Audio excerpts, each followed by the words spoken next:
million jobs. That's a, Mr. President, that's a gigantic error.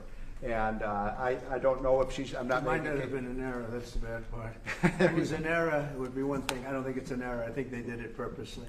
whether that, you may well be right, but even if it wasn't purposefully, it's incompetence. Right. Okay, so 1.5 million jobs overestimated. We have access to the, some data that no one else does on what has happened month by month with median household income. This is based on unpublished Census Bureau data. It will be released sometime in the next 6 months, but we get an advanced look at it.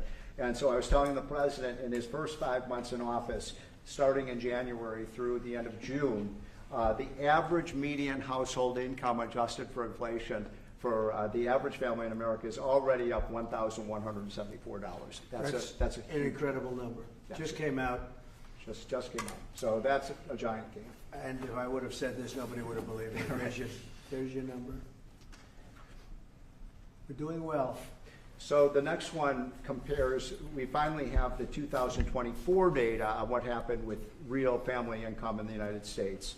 And so what I did was I compared the record in Donald Trump's first term with the Joe Biden first term.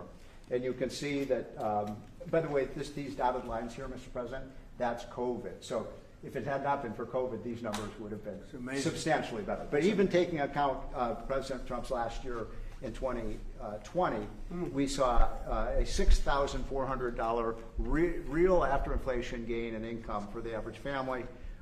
And that compares with Joe Biden, which was a measly $551. So, Mr. President, you gain 10 times more income for the average family than Joe Biden is because of your policies. And that's taken into consideration COVID, yep. Which a lot of times you don't have to do that. Because we were I'm very glad you did. We were over almost 8,000 until look COVID. At that number. Yeah. Okay. So then we looked at which families did the best. And we have data from the Census Bureau that shows by income percentage. So the 25th percentile is the lowest income, 75th percentile is the highest income. And what I find fascinating about this, Mr. President, is every income group did better. The red is President Trump, the blue is President Biden. Every single income group did better under President Trump. But what's really amazing is look what happened under Biden. The lowest income group lost income under Biden. They were poor 4 years after Biden's presidency. No gain virtually whatsoever for the middle class. And the rich was the only group that did better under Biden, which is ironic because Biden keeps saying he was trying to get rid of income inequality. He made income inequality worse, not better. It was President Trump that reduced income inequality. These numbers just came out, by the way. Yep. And then finally, these are the numbers just I just showed you in percentage terms. Mr. President, these are the numbers in dollar terms. So even the lowest income 25th percent gained about $4,000 in income. That's a lot for a lower income family. $6,400 for the middle class and almost $10,000 for the richest. So you can see every income group did better under Trump than Biden by a wide margin. That's the story. I think when you look at them, they're all something, but this one chart really says it better than anything. If you look at this is great, but this chart is pretty amazing right here.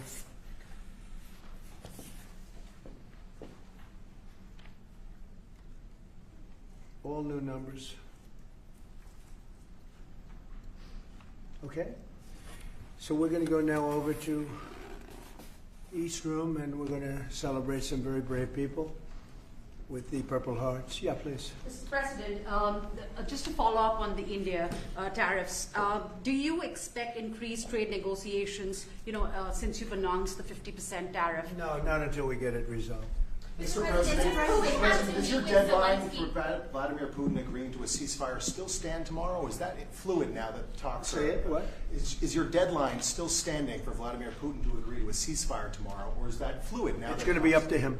And we're going to see what he has to say. It's going to be up to him. Very disappointed, yeah. And do you have to meet with, does Putin have to meet with Zelensky in order and before you and Putin have to meet? Or you No. Are you So hoping you're for? willing to, that's actually important because President Putin said this morning he was pretty dismissive of this idea of meeting with President Who was? Zelensky. President Putin was. I don't know. I didn't hear For you him. to meet with him, he doesn't have to agree to meet with Zelensky. Is that what you're saying? No, he doesn't. No. So when do you think that meeting? They would like to meet with me, and I'll do whatever I can to stop the killing. So last month, they lost 14,000 people killed last month. Every week is 4,000 or 5,000 people. So I don't like long waits. I think it's a shame. And they're mostly soldiers. They're Ukrainian and Russian soldiers, and some people from the cities where, you know, missiles are lobbed in and you'll lose 35, 40 people a night, which is terrible. But no, mostly it's soldiers, and you're talking about, on average, 20,000 a month. 20,000 people are dying a month. Young, generally young people, soldiers. We're going to, speaking about soldiers, we'll see you over for purple. Thank you, press. Thank you, press. Thank you, press. Thank you, press. Thank you, press. Thank you, press. Thank you, press. Thank you, press. Thank you, press. Thank you, press. Thank you, press. Thank you. Keep moving. Thank you. Thank you, press. Come on, guys. Let's go. Thank you, guys. Thank you, Mr. President.